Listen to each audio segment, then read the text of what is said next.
வணக்கம்.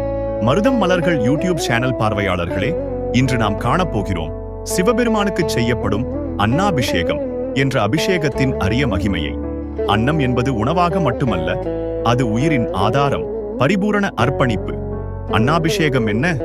ஆண்டுதோறும் ஐப்பசி மாதம் பௌர்ணமி நாளில் சிவாலயங்களில் சிவலிங்கத்திற்கு அரிசி, பால், நெய், தண்ணீர், தேன் முதலியவையால் அபிஷேகம் செய்யப்படுகிறது. அதுதான் அன்னாபிஷேகம் என்று அழைக்கப்படுகிறது.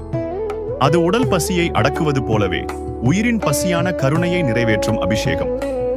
அன்னத்தின் தத்துவம் வெறும் அரிசி அல்ல, அது பஞ்சபூதங்களின் சக்தியை தாங்கும் உயிர் ஆற்றல். சிவலிங்கத்தின் மீது அன்னம் ஊற்றும் போது நமது உள்ளங்கையில் இருந்த அகங்காரம் கரைந்து போகிறது.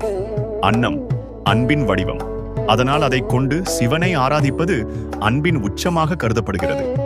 அன்னாபிஷேகத்தின் பலன்கள்: பாவங்கள் கரைகின்றன, குடும்பத்தில் அமைதி நிலைகிறது, உணவு பற்றிய குறைபாடு நீங்கும், மனநிறைவு மற்றும் கருணை வளம் பெருகும்.